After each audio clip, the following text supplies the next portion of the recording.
Good morning সবাইকে। দেখো আজকে তোমাদের যেটা 12 আছে, ক্লাস 12-এর মডার্ন কম্পিউটার অ্যাপ্লিকেশনের সাজেশনের একটা ভিডিও নিয়ে এসেছি। তো এটাতে আহ, আমি তিন ধরনের প্রশ্ন করেছি: 2 নম্বরের, 3 নম্বরের এবং 5 নম্বরের। আহ, পরীক্ষা দিতে যাওয়ার আগে একটু চোখ বুলিয়ে নিলে মনে হয় ভালো হবে।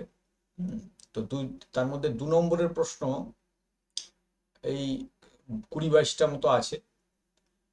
আহ, মূলত 2 নম্বরের প্রশ্নতে কি বা মানে সংজ্ঞা জাতীয় যে প্রশ্নগুলো সেগুলোই আসে। সেই জন্য 2 নম্বরের বেশিরভাগই ডাইরেক্ট প্রশ্ন দিয়েছি, সংজ্ঞা জাতীয়।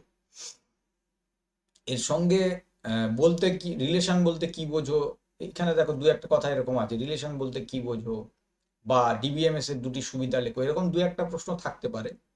কিন্তু রিলেশন বলতে কি বোঝোটাও হচ্ছে কি, মানে অ্যাকচুয়ালি একটা সংজ্ঞা।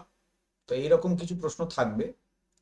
3 নম্বরের প্রশ্নগুলো হচ্ছে পার্থক্য, মূলত কিছু ব্যাখ্যা আছে, পার্থক্য, তারপরে সুবিধা আছে, তুলনা আছে, এই ধরনের জিনিসগুলোকে বলে, মানে এই ধরনের জিনিসগুলোই হচ্ছে 3 নম্বরের প্রশ্ন বেশিরভাগই।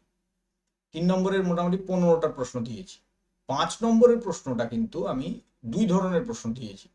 একটা হলো ডাইরেক্ট 5 নম্বরের প্রশ্ন, খেয়াল করো, এই 12-13টা প্রশ্ন আছে ডাইরেক্ট 5 নম্বরের প্রশ্ন, মানে যেখানে সরাসরি একটা প্রশ্নের মধ্যেই বেশি ভাগ নেই, অনেকটা ব্যাখ্যামূলক বলা যায়। আর একটা জিনিস যেটা হয় সেটা হচ্ছে এই 5 নম্বরের বেশিরভাগ ক্ষেত্রে এটাই হয় আর কি, সেটা হচ্ছে ডাইরেক্টলি 5 নম্বরের প্রশ্ন দেয় না, 2+3 বা 3+2 করে ভেঙে দেয়। সেক্ষেত্রে আমরা কি করি, আমি সেরকম প্রশ্ন অনেকগুলোই দিয়েছি। এখানে দেখো এই 14 নম্বর থেকে যতগুলো প্রশ্ন আছে সবগুলোই কিন্তু 2+3 বা 3+2 এভাবে করা আছে। তো এই প্রশ্নগুলো তোমাদের একটু দেখে নিতে হবে। আর এটা ছাড়া যেটা আছে, এই হচ্ছে মোটামুটি প্রশ্ন, ঠিক আছে। এবং এটা ছাড়া যেটা আছে সেটা হচ্ছে কিছু এসকিউএল কুয়েরি দিয়েছি। তোমাদের চিন্তার কিছু কারণ নেই, কারণ এসকিউএল কুয়েরির উত্তরও করে দিয়েছি। দেখো, স্টুডেন্ট বলে একটা টেবিল নিয়ে সেখান থেকে কিছু এসকিউএল কুয়েরি দিয়েছি, কিছু উদাহরণ, গোটা 4-5। ঠিক আছে, আরো অনেক আছে যেগুলো সব উদাহরণ তো একটা সাজেশনের মধ্যে দেওয়া যাবে না, কিন্তু আরো বেশ কিছু উদাহরণ দেখে নিতে হবে। দেখবে আমার চ্যানেলে মাই এসকিউএল এর একটা মানে প্লে লিস্ট আছে, ওইটা দেখে নিতে পারো। আর শুধু এসকিউএল এরও প্লে লিস্ট আছে, সেটাও দেখে নিতে পারো।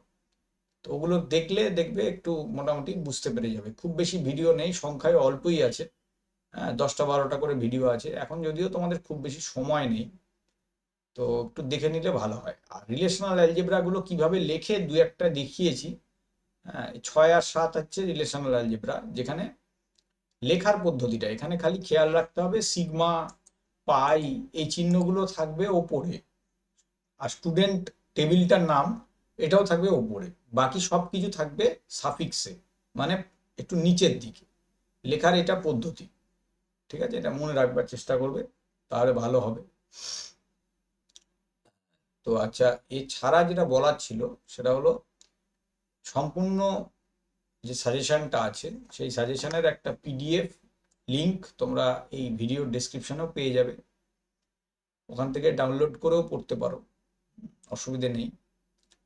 তবে কম্পিউটার অ্যাপ্লিকেশন খেয়াল রাখবে, মডার্ন কম্পিউটার অ্যাপ্লিকেশন এবং কম্পিউটার সায়েন্স, এই সাবজেক্টগুলো সায়েন্সের সাবজেক্ট, তো তো এগুলোর ক্ষেত্রে সাজেশন ভিত্তিক না পড়াই ভালো। এগুলোর ক্ষেত্রে যদি সম্পূর্ণ বইটা পড়া যায় তাহলে খুব ভালো হয়। যাদের সবটা কভার করা হয়নি তাদের তো উপায় নেই, তাদের সাজেশনই পড়তে হবে।